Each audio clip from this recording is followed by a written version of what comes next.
But the dynamic of domestic violence is also this misconception that it's always physical. There's triangulation between siblings and things like that people don't think about. There's economic financial abuse where you have your parents or your step parents using things in your name. So when I became of age, I wasn't able to get certain things because my credit was messed up. So there's so many dynamics of domestic violence that we don't think about. Today we have Miss April Johnson on with us today. How are you today? I'm doing good. Thank you for asking. Thank you for having me. Great. No problem, man. Thank you for being a part. Yes. Wow. Yeah. I love to have those genuine conversations with genuine people just like yourself, to give you the platform to share your life's journey, because you never know who's listening. You never know who's going through something, that your story might be that word or of encouragement. They might give them the motivation to keep going. Yes. Yeah. Yeah. So with that being said, you're from New York City. Yes. Wow, amazing. Yes. So growing up in New York City can shape a person in so many ways. What was your childhood like there, and what moments stand out the most from those early years of being in New York? Well, very early on, I initially lived with my mom in Patterson, where I was born, and then Okay. my dad came and got me, and I lived in the Bronx with him. So that was something that was already just something having to get used to, you know. And then growing up in the Bronx was different. I was raised mostly with my dad, my grandmother. So that in itself was a challenge. And then we had a house full with my cousins, little brothers and sisters. In the Bronx. Yep. So that was great. Wow. Growing up in a house, just being the second to the, I guess I would say the second to the youngest. Okay. The second to the oldest sibling, but also the oldest sibling was a challenge because I had an older cousin. She was like my older sister. But outside of that, my grandmother was very like, if you go out of this door, you fight together, you come home together, you know, all those things. So we just lived like that. And, but we were very close-knit, very close-knit. Got you. So, yeah. So do you miss the Bronx? I definitely miss the Wow. Bronx. Yeah. Wow. I definitely miss the Bronx. Yeah. So being from New York, so you had to really be tough? It lended itself to have Okay. a tough personality. You couldn't like just be walked all over. Wow. So yeah. Wow. Yeah, definitely. So how long did you live in the Bronx? I lived in the Bronx most of my life. So I left when I was about 27. 27. Wow. So Great segue to the next question. What made you decide to leave New York City, and how did that transition affect you emotionally and personally? Because when people say they relocating, I'd be like, wow, you know, what was wrong with where you were, you know? So what made you decide to leave?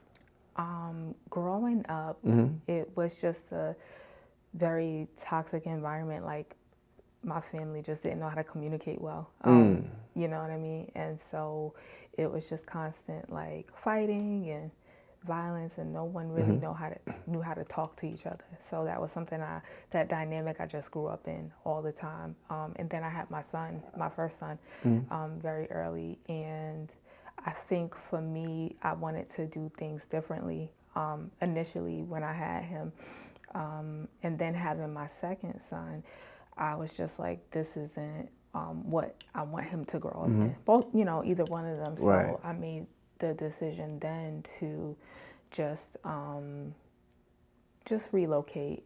Also, I was trying to get away from a relationship that wasn't going well. Healthy. Yeah, it just wasn't healthy. Got you. So I was trying to do what I thought was best for my sons and move Wow. out of the New city. York. My oldest son started asking me about like gangs and things like that was Oh, going on okay. around. So I was like, I think it's best for us to just Plus what was going on in your own life. yeah, plus what was going on in my own life. So I thought it was just best to just try and get them to a a safer space, a more healthy environment. And then we were coming down here for like holidays at the time. So I was like, I like this area. So let's see, just make the move. Wow, wow, wow. So you've seen domestic violence up close, correct? Yeah. When you think back on those times, what do you remember feeling most? Was it fear, confusion, responsibility of being responsible for what was going on? Big time responsibility because it started very early on with my mom. And I was about 3 years old, and I had a responsibility to protect my little sister. And then it transitioned to my dad and my stepmother, and I still had a responsibility to protect my other little sister, my other little brother. And then it was in my household with my grandmother, and I had a responsibility to protect my little cousins. But the dynamic of domestic violence is also this misconception that it's always physical. There's triangulation between siblings and things like that people don't think about. There's economic financial abuse where you have your parents or your step parents using things in your name. So when I became of age, I wasn't able to get certain things because my credit was messed up. So there's so many dynamics of domestic violence that we don't think about because a lot of the times we just stick to physical. So of course I grew up in a tumultuous environment, but that wasn't the only area of domestic violence I come to learn that I grew up in. Like there's so many different avenues of domestic violence. So, Got you. yeah. Wow. You care to talk about those avenues? Well, yeah, a lot of the times we don't think about triangulation between parents and siblings. Like my stepmom being a person who, when you came into the household, she didn't really want everybody to be happy. She was comfortable in like dysfunction. She was very comfortable in dysfunction. Wow. So even then, if I got something and my little sister didn't get something, she would be upset about it. So I couldn't be a kid and just get a gift from like an aunt, because if it wasn't something given to my little sister, then there was a problem, So it's just things like that you don't think about at the time, or people are unaware of the fact that it is considered triangulation, between siblings, because then you can garner resentment. Thank God I never looked at my little sister and was Right. I'm upset with her because these things are happening. But yeah, you can garner resentment towards siblings when you do things like that. Yeah. Wow. That's So deep. yeah. That's deep. Yeah. You're right, man. Sometimes people can be comfortable in dysfunction. Yeah, and absolutely. if it's peaceful, they'll create confusion. Yes. Did you ever see that a lot more? I saw that a lot growing up, definitely in that household. And then there was just so many dynamics of people that just didn't know how to communicate. So when my grandmother would get upset, the first thing she did was just hit. She didn't communicate like, this is something you shouldn't do, or something you shouldn't talk about. And then we, of course, in our community, if something goes on in the house, you don't talk about it. So, be quiet. Yeah. So yeah, so it was just very toxic, very difficult to grow up in. And then outside of that, we still had to go to school and deal with that environment. Yeah. And that was rough because you're growing up and having to pick and choose your battles. But I'm angry, I just left a household where people are fighting, and I can't talk about my mom. I can't talk about her disease and her sickness to my parents. I can't discuss that. So I don't know what to do, and I just feel rejected and alone. Wow. So Wow. So yeah. That's deep. That's deep. So that's the beginning, like, of everything, that emotional side, dealing with the household. You hope you can come home to a safe place, but you leave to a rough environment, and you have to come back to a rough environment. Right. Wow. Yeah. And so you're looked at in school like this troublesome child or person, but honestly, you just want to communicate that you're confused. You don't know what's going on. But in my case with my mom, I don't know that she is sick. I just know that she doesn't want me anymore, you know? And I don't really know how to express that at 9, 10, 11. That's deep. You know? That's deep. And then I can't go home and talk about it because we have to center my stepmom. You know, she doesn't want to talk about these things, and she wants to be the center of attention. I can't get to be the child. Wow. So I have to parentize her in this situation. So That's it was deep. difficult. That's yeah. deep. So what would you say, being you've been through that and you really had nobody to talk to, what would you say to a young lady right now that you see yourself in, you know, that's growing up, that she has nobody to talk to? What would you say to her? So now I make sure my nieces know that it's important to communicate with their parents. That's good. And also, I work at group homes, and I talk to them about one, being in control of their emotions, because sometimes you aren't going to get to control those things, and just being very aware of circumstances. And sometimes you're going to feel like you're in survival mode, but you come out of it. You know, and so I do try to now make sure the young girls that I talk to know that they come out of this and you come out on the other side. And at the time, I don't think I ever asked, like, why me? I just was confused. You know, I didn't really know what was going on, and I was angry, and I didn't know how or where to channel that anger.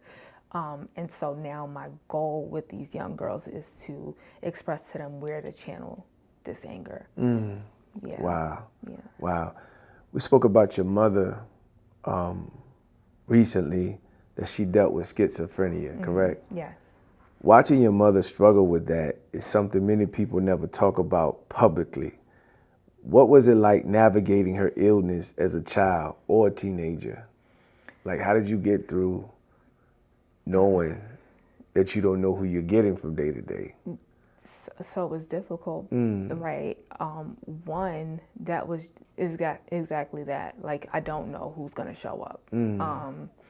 And so once I realized that she had schizophrenia and what it was, I was able to name it, right? So that was the one thing.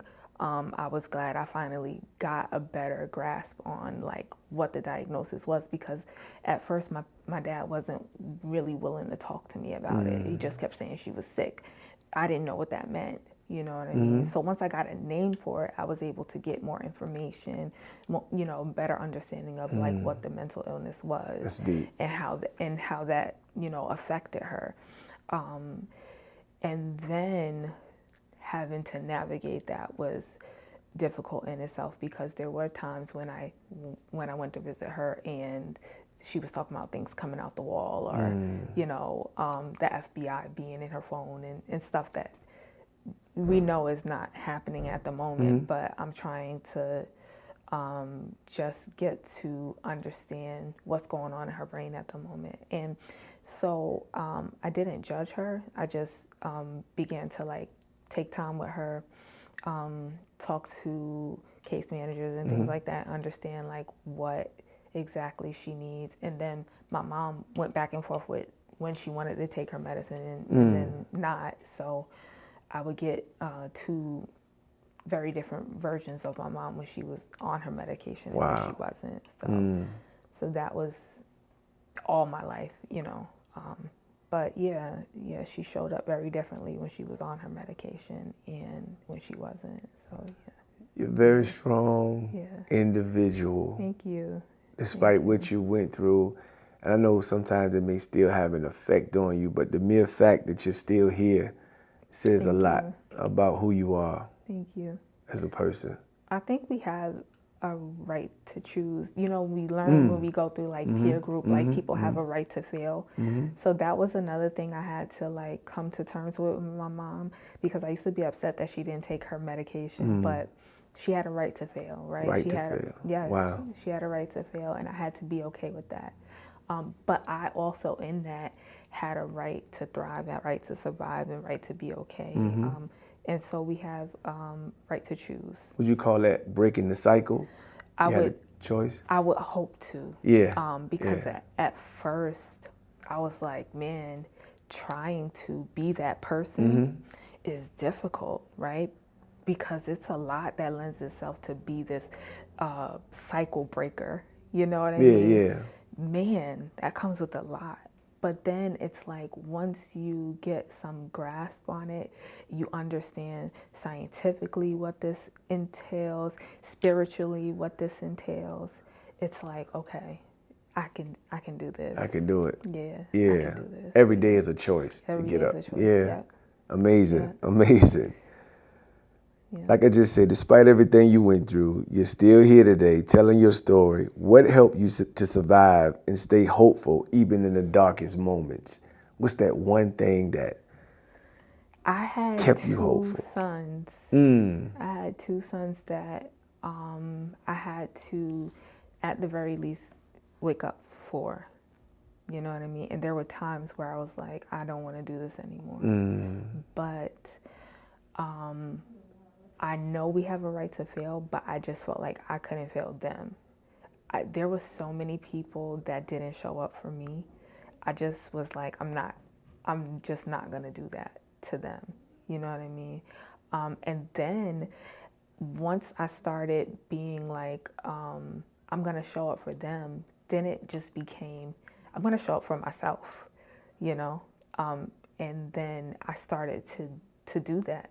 I started to show up for myself more. And out of that, I've begun just trying to navigate my life better and make better choices. Amazing. And, yeah. Amazing. Like yep. Wow. Wow. What would you say to the 13-year-old April if you could go back to say something to her to prepare her for now? You know, in 2017, I went to an outpatient program, and they had us write letters to the people we wish we could, like, say bye to.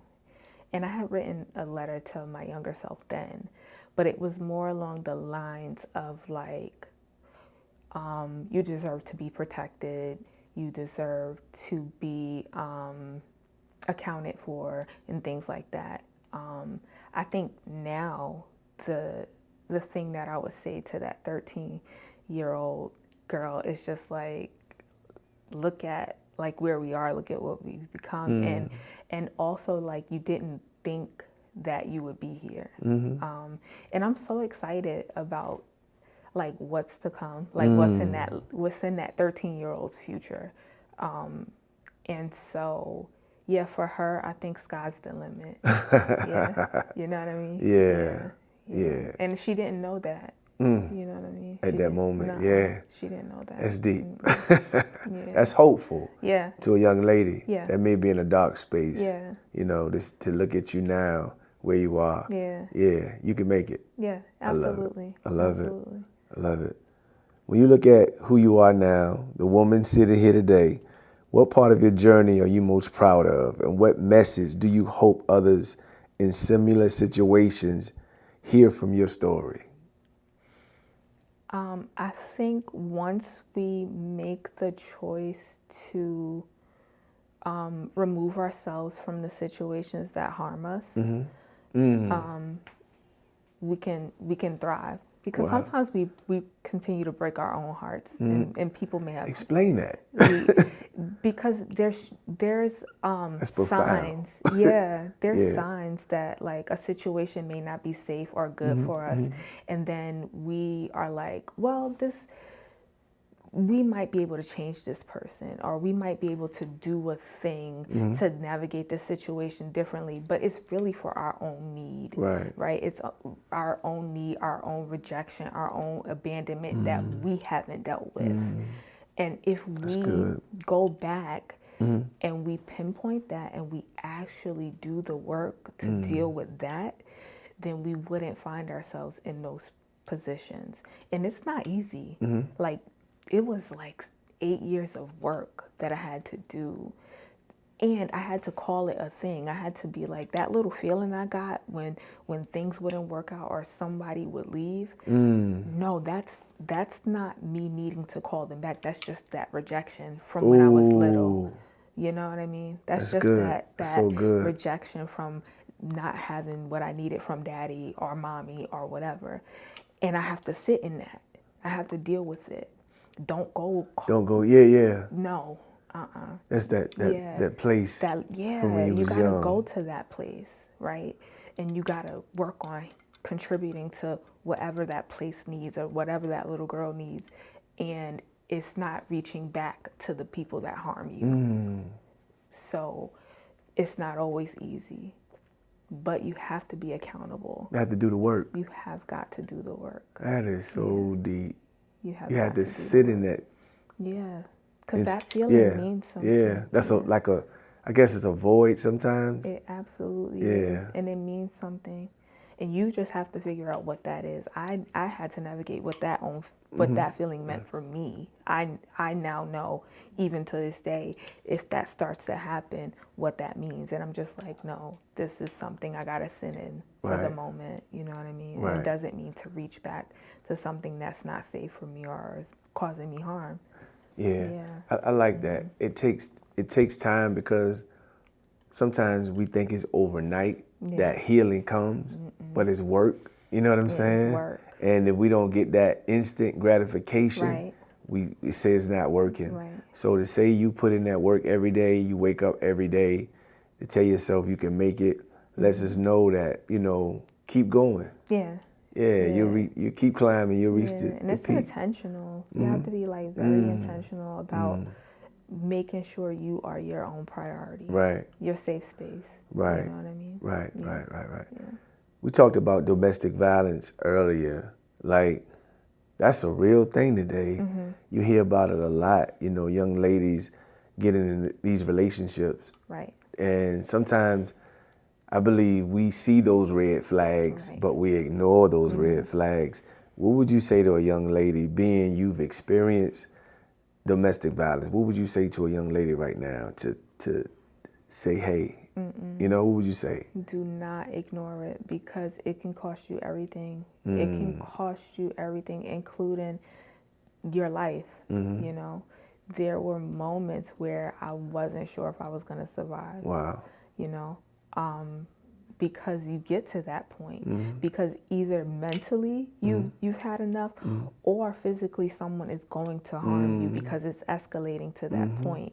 And sometimes these laws aren't here to protect us just yet. That is something that I'm working on with NAMI and legislation, and just trying to get laws to protect us. You're better. working on it. Yeah. Wow. Yeah.